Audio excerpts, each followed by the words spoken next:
Welcome back, everybody. Here we are on the 26th of October, 2020. Hope everybody is doing just fine. We are going to get into another Q&A session this evening. And yeah, we'll get back and we'll tackle that subject and talk about a couple other matters at the same time. Take care.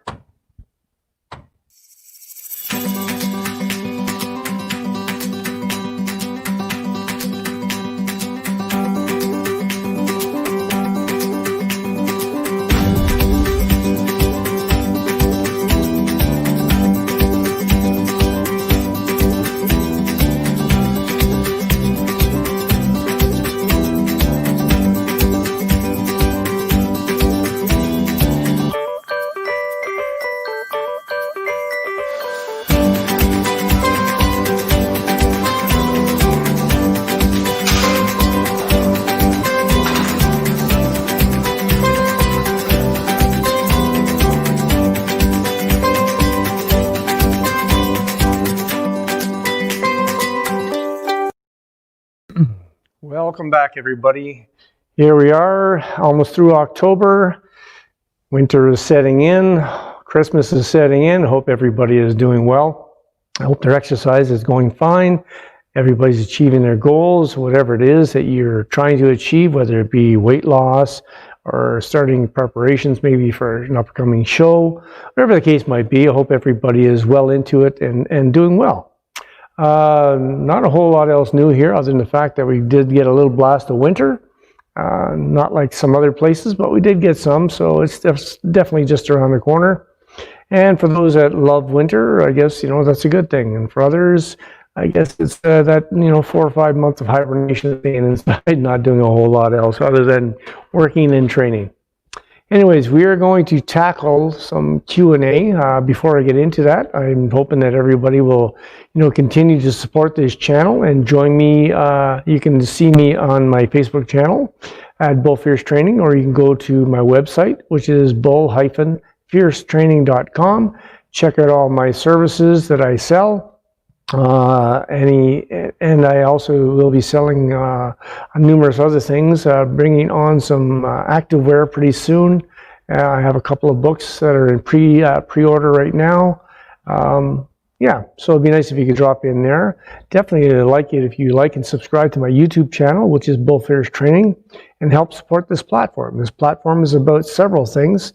One thing is, I like to bring my expertise, which is over 4 decades worth of training, training clients, training myself, still being very active in as far as training is concerned, and about to step back up on stage for the first time in over 30 years, just about. Yes, it's been a while. Maybe somewhere a little further down the road, I'm going to get into why I decided that it was time to get it back on stage. But for those who have been following, know a little bit about things that I've been going through in the last couple of years. And I decided that I needed to not just get back into really good shape, I wanted to really test myself. So that's kind of it in a nutshell, the short version. But for now, like I said, if you could support this channel, and of course, obviously, we're here to support natural training. Natural training is, I'm not going to say it's making a comeback because it's always been there, but I just don't believe there's been enough support for it. And to be quite honest with you, we're being inundated with so much drug use. I mean, drug use and drug conversation is so open and blatant nowadays. It's totally overshadowed the aspect of what this sport is supposed to be all about, and that is about fitness. All the athletes you see that are, they can, I'm going to get lots of hate about this. I always do, and that's okay. I don't hate them back. That's their choice. Fact is, drugs and training have nothing to do with fitness. Plain and simple. If you're doing the drug route, you're not interested in health, you're not interested in fitness. And considering that 99% of people will never step on a stage, it's a pretty sad statement. It is. It's a pretty sad statement. So I feel it is very necessary for people like myself, and I know there's others. There may not be as many others around that have stuck it out for over 4 decades, but you have to start somewhere. So my whole idea is that every time I go into a Facebook group or I meet people in public or whatever the case might be, I take my opportunity to let them know that, this has been a lifestyle for me. And, I believe I could be even further ahead than what I am right now. But my goal has not always been to have ultimate mass. I have plenty of mass. I have a tremendous physique, not just for a 60-year-old, but for somebody of any age. I'm currently sitting at 5'9" and just under 210 pounds, and I'm in very good condition. I would say at this point, definitely sub 10%, maybe 9. Numbers don't mean anything to me, but for those who like to deal with numbers, that's what I'm sitting at right now. And and I'm just starting my process to get ready for a show. So those numbers are even going to get even better. So my point being that if you choose to make this a lifestyle, those are the people I want to deal with. The people that have already made their choice that they want to go use drugs, and for most of them it's just an ego thing. It's a very narcissistic thing. They just want to, this is how they're getting attention to themselves. And that happens to both men and women. It happens to both young and old. For instance, I saw a woman who was, I think she was just about 60. She was in her late 50s. And her first statement was something to the fact that she wanted to have some information and she wanted some help with a drug program. And her first statement in her mouth was, I don't want to be judged by anybody. And I'm thinking, well, you've got to be one of the most selfish individuals I've ever known, because most people in their 50s more than likely have grandchildren. They may or may not still have a husband or not, but they probably have children and grandchildren, definitely have friends and coworkers. And the fact that you're willing to place your health into jeopardy to look what? I mean, are you like the guy that used to call it middle-aged crazy? I mean, is that what it's all about? If you're making that mistake, I guarantee you will not be in this business very long. There's very few people that I know that have ever started training later in life and went the drug route and stuck it out. Because first of all, you are in the top category for potential problems. It's bad enough when you're young, you have a little bit more, systemic capabilities of dealing with side effects. As you get older, you don't have those benefits, okay? So no matter what you're using to justify it, I wish you'd take a second look at it. Think about what you're doing, because the other problem is if you start down that route and then you decide that either you can't afford it or for whatever reason, something crops up and something happens, I'll almost guarantee you won't go back to the gym, at least, and if not forever, for a number of years, because you can't ride that high again, and people are not willing to accept that low. And you will have a low. It'll hit lower than where you were when you started. That is a guarantee. And if you don't want to take that from me, you can hear those type of testimonials from many people that made it to the pro ranks, and of course they had to take drugs to get there. And you can hear them tell the same story. So if you don't think my 4 decades and my degree in lab medicine is good enough to warrant listening to, listen to some of these people, because they're telling you the same stuff. Okay? Anyways, we're going to get into some Q&A here, and I'm going to start off. Let's just find our first question. I'm not sure, my last Q&A was on Friday, and I'm not sure whether I tackled this question or not, but we're going to get into it anyways. It says, can I effectively train at home if I want to be a competitive fitness athlete? You most certainly can. You most certainly can train at home and be a competitive fitness athlete. You will need some basic equipment for sure, but I can tell you, you do not need a single machine, not even a single one. Legs are a little bit of a challenge. You do not need a single machine, but if you have access to a bench, an adjustable bench, and a barbell and maybe a adjustable set of dumbbells, you can do complete workouts with that alone. You truly can. And you can do whatever you want for aerobics. You could go out and run. You could do numerous things. You could skip. You can include some calisthenics with that. But my point being, if you have a certain amount of money, all the better. If you can buy certain pieces of equipment, and I did a little episode on that about a week ago, about what I thought was the absolute basic of what you need for a good home gym, and I talked about, what you could use for, entry level, which would be good. And, if you had a little bit more money, what you would get next. And I kind of went through it in a step process, but you could, and I did my first show on basically home equipment. Matter of fact, I did more than one show like that. I did my first 3 years of competing on what most people would call, subpar gym equipment and subpar gyms. So it depends on where your mindset's at. So I'm hoping that answers that question. Okay, let's get into the next question. Next question says, how often should I train, and is there an optimal amount of sets, reps, and exercises to do per body part? The first thing I'm going to say to that is most people, and here's what I see most often when I'm looking and watching people on YouTube, or I'm in Facebook groups, or even at the gym, just observing people. I mean, I don't really spend a whole lot of time observing people, but it's hard not to notice when people are doing things just bizarre. But most people overtrain. They don't undertrain. They're usually sub-intense, and what I mean by that is their intensity level's not there, and they're training far too much, far too long. They'd be better off to be upping their intensity and training less time. Be far more effective, give themselves far more recuperative time, and that translates into better development. Better development both strength-wise and size-wise. Okay? So what is the optimal number? There is no optimal number because everybody is a little bit different. When I bring on a client, I will play around a little bit with sets and reps. Okay? If I have somebody who's a raw beginner, most people, who anybody's been following me, they know that I believe in the HIIT program, high intensity training, which is absolute minimum amount of sets, using the maximum poundage you can in good form and taking your sets right past failure. Okay, that's what I believe in as far as the most efficient and the most beneficial style of training. But it's not for everybody, and it's not for everybody at certain points in their training career.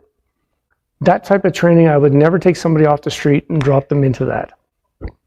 First of all, I don't think their body's ready for it, but most importantly, their mind is not ready for it. That takes a specific type of mindset, okay? And I believe you can get there, in a reasonably short order period of time. But I believe, that's kind of the next level up.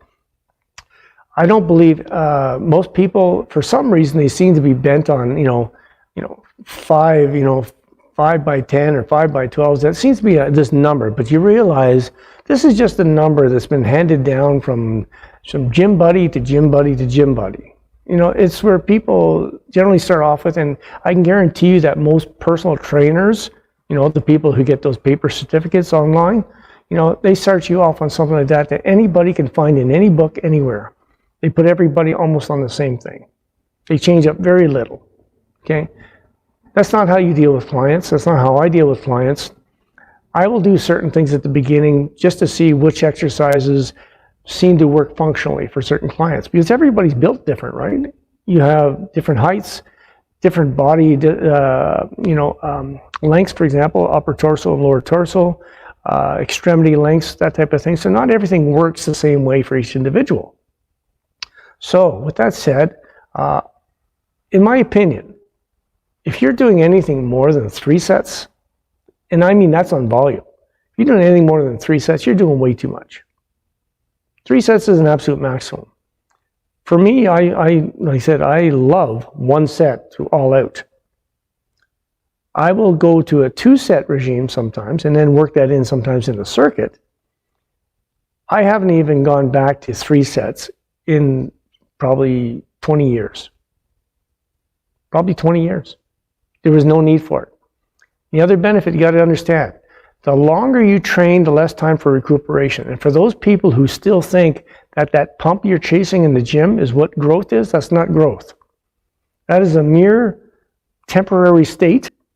It's nothing but waste material building up in your muscle. It has to be flushed out, which is why the blood is in there. The blood is in there basically bringing nutrients, flushing out, the toxic waste from your muscle, so to speak. Okay? So that's all that is.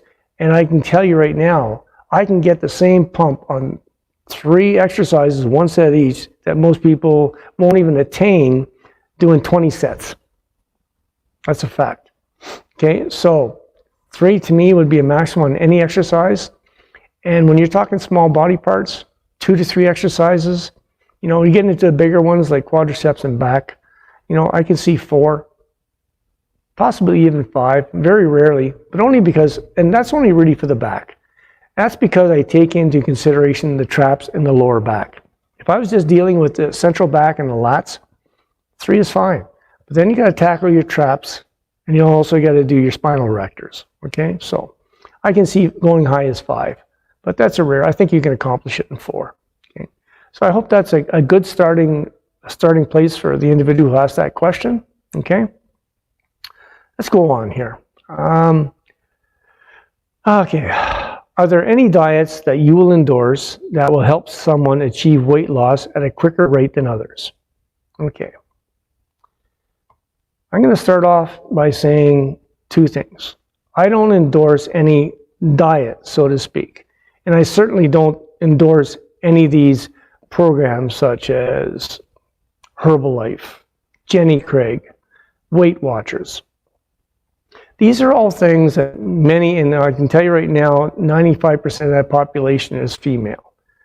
I want you to understand, ladies, that you people are being targeted and have always been targeted because the media basically is always down your back about how you're supposed to look so perfect. Okay? Don't let them do that to you. Okay? You do not need to be following this garbage. Okay? And you not need to buy special food. Okay. Second thing on diet is I understand people that actually have medical reasons why they can't eat certain foods. That can be restrictive, and you should follow that. And that should be advice from a doctor, not a buddy, not a friend. If someone is telling you, there's a reason why you can't eat a food, that has to be through some type of testing procedure. Okay. Can you figure it out later or work with somebody? And I don't even necessarily mean a traditional doctor. I'm a firm believer in naturopath. I truly am. I believe the good Lord, you know, I'm a devout Christian. I do believe the good Lord put whatever we need on this earth to treat ourselves, although we seem to be creating our own diseases. But I still believe all the elements are there for us to take care of ourselves. Okay? The third thing I'm going to say about diet is I don't have a problem with somebody doing, you know, basically removing an element from their diet, therefore being very restricted over a short period of time.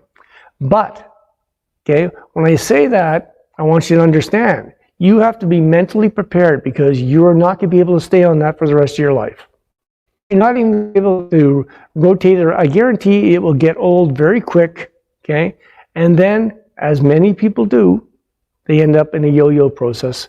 They're up, they're down, they're up, they're down, and most times they end up further than they were ever before, okay? So understand that if you chose to either use some type of a drug issued by a doctor, some type of restricted diet, and that includes keto, that includes, you know, the Hollywood diet or whatever the case might be, or the Atkins diet, or so many other different diets. If you choose to do any of them, they can work. There's no 2 ways about it. Anytime you eat better than just going to eat whatever you want, whenever you want, you can start to achieve a goal. But there's 2 things to remember when it comes to weight loss, okay? First of all, you want to make sure that you're only losing body fat, which is not going to be entirely possible. You're going to always lose some lean muscle tissue, but you have to be careful. You want to lose as much body fat as you can, but maintain your lean body mass. So you still need to be feeding that. So therefore, you require at least still a moderate protein intake, okay? And that can go anywhere from moderate to high. I don't believe for general purposes it needs to be really high all the time, okay? Therefore, you can go and do a keto diet. But when I say do a keto diet, I mean do a real keto diet. I can tell you right now, I have yet to run into one person who actually sticks to their keto diet. I haven't seen it. They are constantly cheating, and in the case of a keto diet, you do not form ketones. The actual bodies of energy that you're producing, that your body is now thriving on instead of carbohydrate. And why don't they? Because they're taking in carbohydrates. They do. They just give in, and it's usually in the form of something, you know, like pastas or rice, or even, God forbid, you know, sweets, like, you know, ice creams and ice cream is fine, it's high in fat, but it's also high in carbohydrate. Okay, so, and when they're doing it, many of them have very poor choices for their fats. I know plenty of them that are like eating all types of processed meats for their protein source. Is that the best way to go about it? No. Because also keep in mind, your calories still count. It's not like you can eat 5,000 calories a day because you're on keto. No, that's not true. Anybody tells you that, and if you think you're able to do that, then you're lying to yourself, okay? You need to be still reasonable with your calories, okay? And create that, that changeover of energy. Instead of using carbohydrate, you're now going to use fats for your energy. So keep that in mind. Anytime you choose a diet or you want to get on some type, and doctors will give pills out to certain individuals, and as a little proviso there, I don't believe any doctor worth his salt should be doing that except in very rare cases or people who are almost in dire circumstances. Dire circumstances isn't just somebody that's lazy or someone that just doesn't want to eat right. That's not dire circumstances. That to me is like giving a drunk a drink, okay? That doctor should be telling this individual or, directing them to people that are going to help them change how they think about things rather than give them a pill, because we are in a pill society, okay? That's what we do, okay? So I hope that clears that up when it comes to as far as diet and, what you can or can't do, okay? Let's go down the paper here. Okay, is there an optimal time of the day to train at? Okay, the optimal time of the day to train at is the time that works best for you. Let's take shift workers out of the equation, because when you're a shift worker, let's face it, it depends on what you do for shift work. If you do heavy work, and you're on shift, a lot of times you're not going to have the energy right after your shift to go and train. So therefore, I would put it off till later on. Whereas if you do paperwork, shift work, it may be the ideal time for you. You get off work and you go hit her, okay? No different than many people that would do that on a daytime job. As soon as they're done their work, they go train. Now, barring shift work, what is the best time? I can tell you for myself, I've been a morning trainer most of my life. The only time I wasn't is when I couldn't be. Okay, I had a job as a courier for many years back, and it just wasn't possible because I was in so early. It wasn't possible to train early in the morning. But I've trained as early as 5 o'clock in the morning, which is just wonderful. Anywhere between 5 and 7 right now. My average time, only because I have things to do, and it will change once my facility is open here. I generally start training at 8:30. That's a good time. If I'm looking to get a little harder, a little bit more, in shape, I train on an empty stomach. And if that's not the case, I'm out to, to maximize my gains, I will generally have a meal in the morning, okay? But it's never a big meal. I don't believe anybody can eat a big meal and go train right after, because your body has to break down that food. That blood supply is working, to process that food that you've eaten. So it's got to be something that can, once you eat, it depends how much time you have before you hit the gym. For me, it's roughly about, when I'm not trying to get lean, it's somewhere about an hour. So in an hour, I can have a small bowl of cream of wheat or something, and be through that. Or I can have a few eggs. Either way, but I generally love to train on an empty stomach. And because I train so short, it's intense, I don't have this energy loss thing. That's the other beauty about training HIIT style. You're not in the gym for hours. You don't have to worry about maintaining energy. I don't need a Red Bull. I don't need any of that. I'm actually up at 5 o'clock in the morning most mornings, but I get up, which is another episode I dealt with a long time ago, creating some type of regiment in your life. I get up at 5 o'clock, I make coffee, I sit in my bed with my dog and my cats, I read my Bible, I say my prayers, I have a quick power snooze after that, grab what I got to do and go and hit the gym. So Optimal time is what works best for you. Find out when your energy level is at its best. Of course, you have to work it in with a job for many people. Not everybody's, blessed with not even having to work for a living. But if you have to work around it, and therefore, if you choose, the best time for yourself, you're going to make optimal games, and that's the whole idea, right?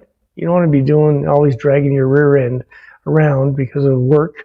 So if your work is very physical, it may be worth your while to get up an hour and a half early.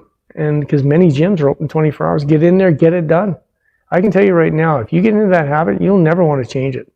Because once that workout is done, you don't have to worry about, it's not like something you have to think, oh, I just worked 8 or 9 hours, now I got to go train for another hour. It's like, you don't have it anymore. So you are bright-eyed and bushy-tailed and ready to go. So keep that in mind, okay? Okay, let's go down a little further here. What's up next? Let me just see how we doing for time-wise here. We've got time for at least for another one, maybe two, just depends here. Okay.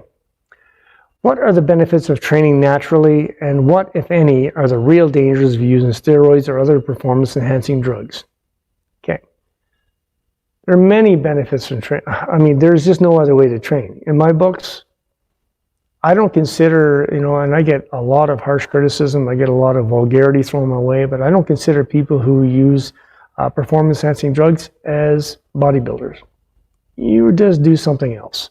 Call it whatever you want, but it's not bodybuilding, because bodybuilding to me is about building up the body.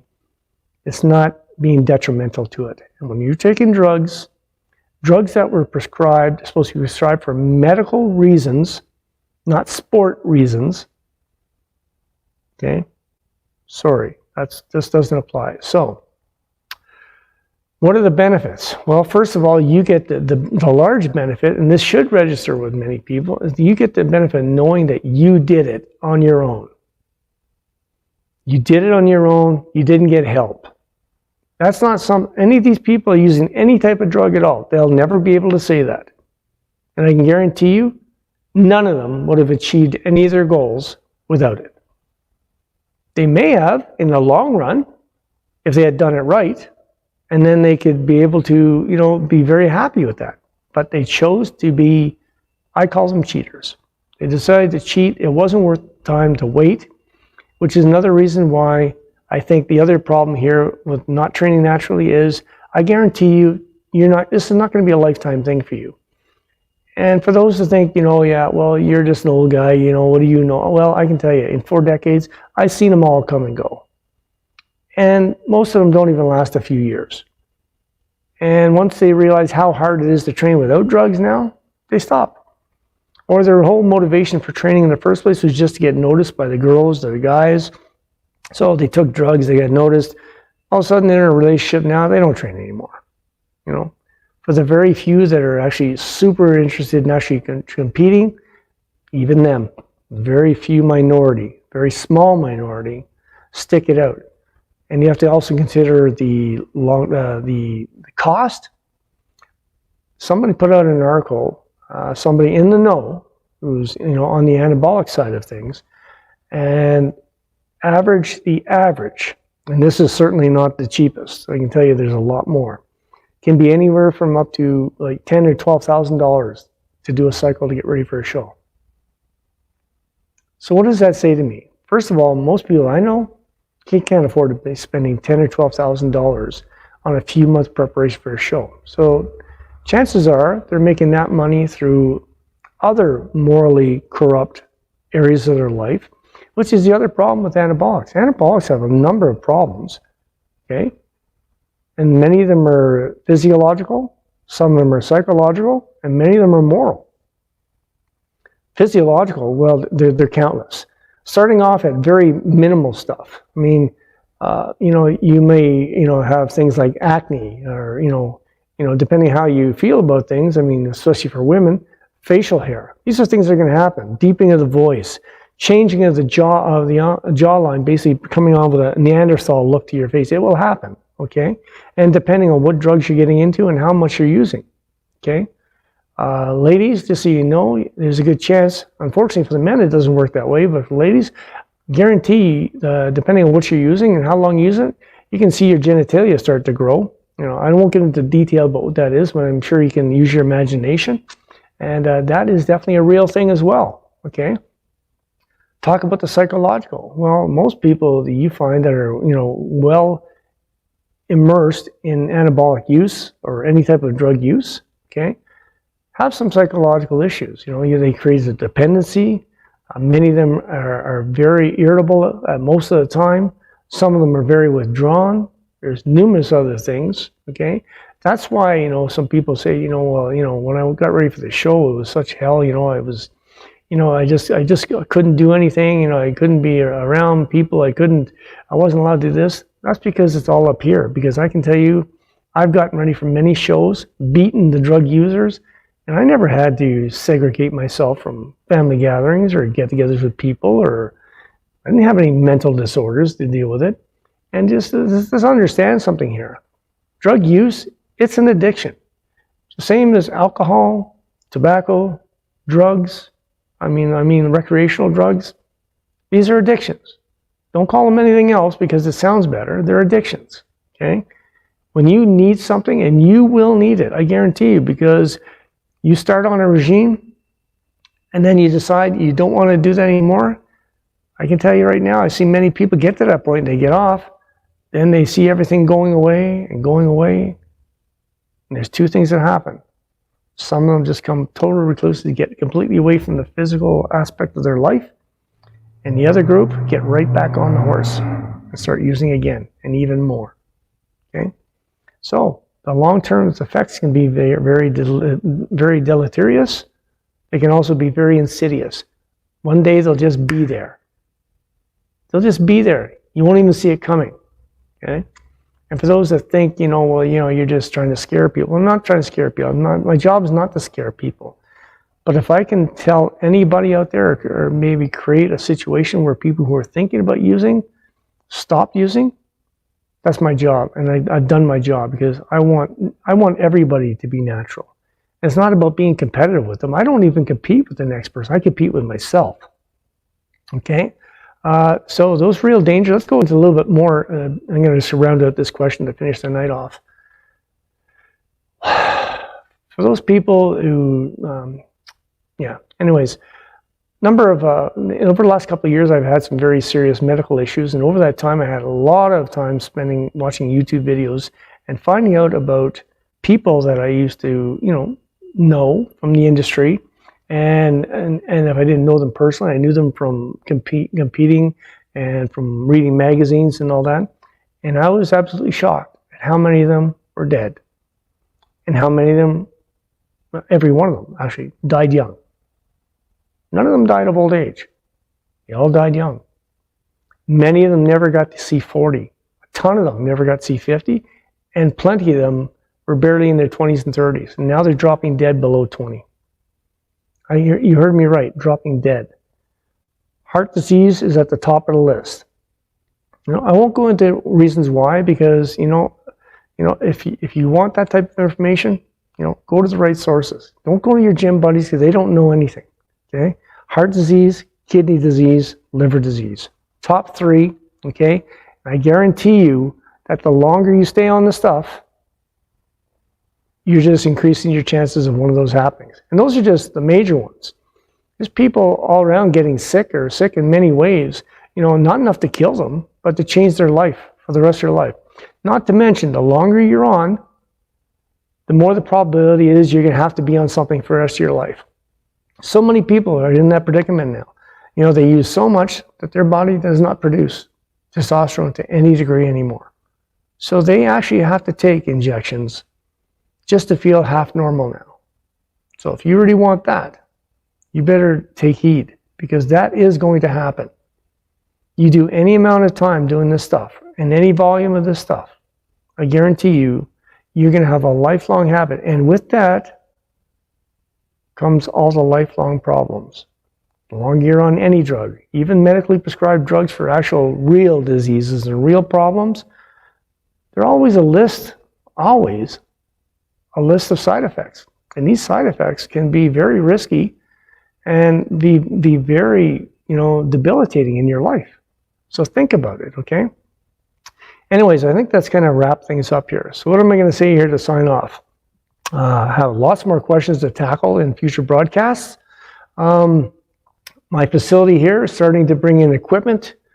Hopefully, if everything goes well, it should be up and running by the end of the year. COVID definitely has could have a large impact on what happens here. I'm not going to dwell on things. I have a sad feeling that some of the gyms might end up in closure again. And if that happens, many of them are going to go down. So people might want to start planning, to have their own private gym, certain amount of equipment in there so they can train at home and continue on. Because I bet you many people were caught by surprise last time. They don't want that to happen again. Okay. Also, I want you to please like and subscribe to my YouTube channel. Okay. That's Bull Fierce Training. Okay. You can watch this show every week, Monday, Wednesday, Friday at 6 o'clock Mountain Time. If you're interested in coming on the show to talk about a subject, feel free. You can always drop comments as well.